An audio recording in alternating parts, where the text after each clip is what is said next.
તો જો અત્યારે વાગી ગયા છે 10. હવે પોતા મરાઈ ગયા છે અને જાશું થોડીક વાર રીડિંગ કરવા, કેમ કે આજે ટેસ્ટ છે આપણે મેથ્સની, એટલે આપણે થોડીક વાર મેથ્સનું રિવિઝન કરી લઈએ. તો જો હવે અમે જઈ રહ્યા છીએ પીપળિયા મારા મામાના ઘરે. સ્કૂલેથી આવી ગઈ મારી રહ્યા છે. ચાલો તો મમ્મી જઈ આવી બરોબર ને મામાના ઘરે. તો જો અમે નીકળી ગયા છીએ અને હવે જાય છીએ વાજડી માસીને તેડવા માટે. તો ચાલો તેડી આવી. તો ગાઈસ તો જો માસીને તેડીને હવે પીપળિયા જવા માટે નીકળી ગયા છીએ. હાય કહી દો બધાય. હાલો પીપળિયા જઈ આવી બરાબર ને. જો અમે પીપળિયા આવી ગયા છીએ ને હવે જાંબુ દેવ જઈ રહ્યા છીએ બે નાના ઘરે. તો અહીંયા આપણે ગાડી પાર્ક કરી દીધી છે અને અહીંયા મસ્ત ઠંડો ઠંડો પવન આવે છે. ગામડાની મોજ જ કંઈક અલગ છે. અને હવે આપણે જઈ રહ્યા છીએ નાનીના ઘરે. તો હું તમને આજે વિઝિટ કરાવવા જઈ રહી છું મારા નાનીનું ઘર. અને અહીંયા છે દાદાનું મંદિર. જય દાદા. તો જો આ છે મારા નાનાનું ઘર. તો જો અહીંયા છે મારા નાનાના બધા વૃક્ષો, ટાંકો, અને અહીંયા છે ગાર્ડન. બધા જમવા બેસી ગયા છે. આજ જમવામાં છે સૂકી ભાજી, જાંબુ અને થેપલા અને દહીં. હાલો હવે જમી લઈએ. જો હવે આપણે નવરા થઈ ગયા છીએ અને નાના ને ભઈલો બે વાતો કરી રહ્યા છે અને આ સેક્શન ચાલુ થઈ ગયો છે. ચાલો સેક્શનમાં જઈ આવે બરોબર ને મમ્મી. આ મારા નાનાનો પહેલો રૂમ છે. અહીંયા ગાંધી ગોઠવેલી છે. અને આ છે મારા મમ્મીના ભાભુ અને આ છે મારા મમ્મીના બા. તો જો આ કેવી મસ્ત રૂમ લાગી રહ્યા છે. ચકાચક છે.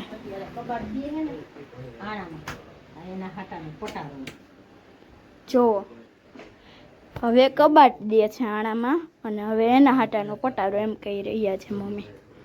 અને આને શું કહેવાય મમ્મી? કોઠલો કહેવાય, ઘઉં ભરવાનો. હા, જો આને કોઠલો કહેવાય, ઘઉં ભરવાનો. આપણે તો રાજકોટમાં બધે સિટી આવડી કોઠી આવે, પણ એ તો આખો કોઠડો છે જેમાં આપણે બધાય વાસણ હમાઈ જાય. માળિયા જેવડો કોઠલો છે. જો જો હજી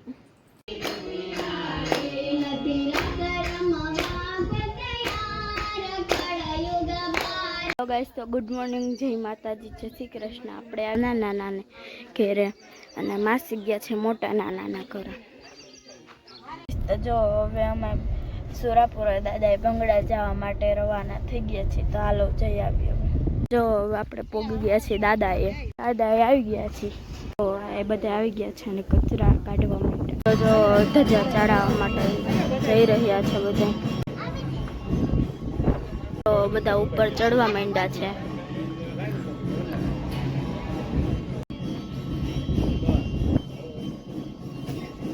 જો હવે અમે આવી ગયા છીએ દાણીધાર.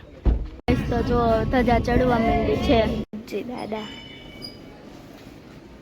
છે, ભીમજી બાપુ, મારા મમ્મીના અને માસીના અને દાદા મમ્મીના ગુરુ ઉપવાસી બાપુ.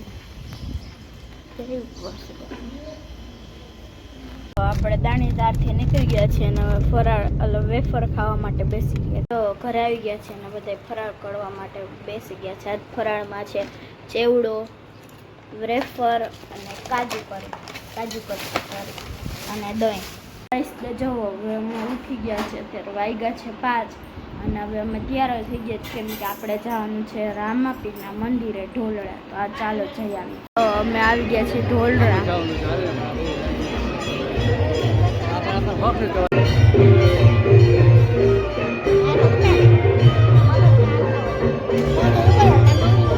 ભોળાનાથનું મંદિર. જો હવે આપણે જમી લીધું છે કેમ કે માસીને બધા જમવામાં બાકી છે. હજી એને રસોઈ બનશે. આપણે તો ભેળ ખાઈ લીધી છે અને ભેળ ને દહીં. તો ચાલો હવે જમી લીધું છે. ગાઈસ તો ગુડ નાઇટ. જો તમને આજનો બ્લોગ ગમ્યો હોય તો લાઈક કરજો, શેર કરજો અને સબસ્ક્રાઈબ કરી દેજો.